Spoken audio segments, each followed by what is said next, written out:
Bonsoir, merci d'être avec nous sur Journal de guerre. Au 338e jour de la guerre entre le Hamas et Israël, voici ce qu'il fallait retenir de la journée à 19h30.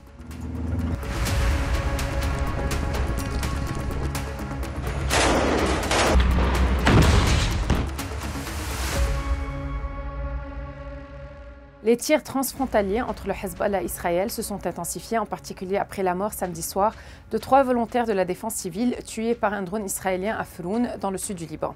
Assem Bazzé, Mohamed Hachem et Abbas Hamoud, qui se trouvaient à bord d'un véhicule de pompiers intervenant pour éteindre un incendie causé par des frappes israéliennes dans le village de Froun, ont péri, ce qui a provoqué une vague d'indignation dans les milieux politiques libanais.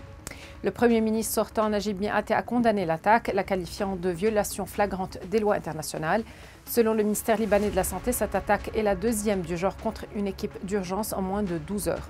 En guise de riposte, Hezbollah a revendiqué dimanche matin une attaque contre Kiryat Shmona, moyennant une salve de roquettes. Un bâtiment aurait été détruit, comme a rapporté la radio de l'armée israélienne. La formation pro-iranienne a également déclaré que ses combattants ont tiré des roquettes sur le kibboutz israélien de Shamir, près de Kiryat Shmona.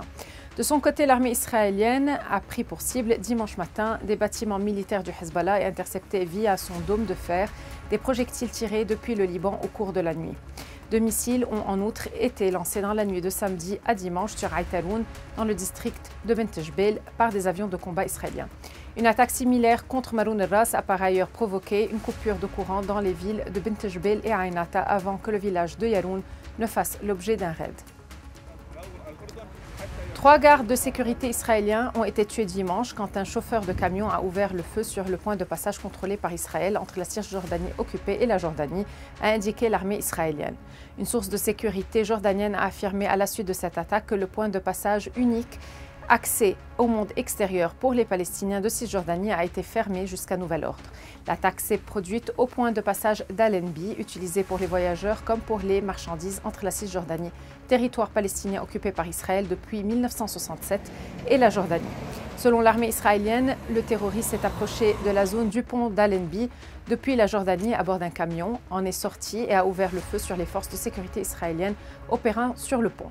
Après des efforts de réanimation, le personnel paramédical et les ambulances de MDA ont constaté le décès de 3 hommes âgés d'environ 50 ans qui avaient été blessés par balle, ont indiqué les services de secours dans un communiqué. Il s'agit de 3 gardes de sécurité israéliens, a précisé l'armée. L'assaillant présumé a été tué, ont indiqué l'armée et la police, sans préciser son identité. Le ministère de l'Intérieur jordanien a annoncé l'ouverture d'une enquête sur la fusillade qui a eu lieu de l'autre côté du pont du Roi Hussein, aussi appelé Karameh par les Palestiniens.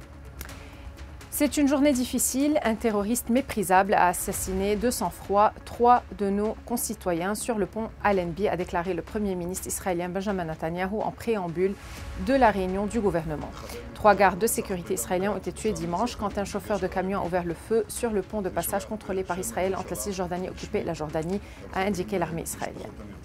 Le bilan humain depuis le début de la guerre à 19h30 heure de Beyrouth. Du côté de Gaza, le ministère de la Santé a recensé près de 40 972 morts parmi les Palestiniens depuis le 7 octobre. Du côté israélien, approximativement 1200 morts sont officiellement recensés par l'État hébreu depuis le début du mois de novembre 2023. Un chiffre qui n'a toujours pas évolué selon les données officielles, malgré des annonces régulières de soldats tués dans les combats. Au moins 364 officiers ont été tués dans la bande de Gaza, en Cisjordanie occupée et à la frontière libano-israélienne depuis le 27 octobre, début de l'opération militaire terrestre lancée en représailles à l'attaque du 7 octobre dans le sud d'Israël. Merci de nous avoir suivis sur Ici Beyrouth. On se retrouve demain pour un autre résumé de la situation. Vous pouvez suivre toute l'actualité concernant cette guerre sur notre site web www.icibeyrouth.com sous la rubrique Guerre Israël-Hamas ainsi que sur tous nos réseaux sociaux.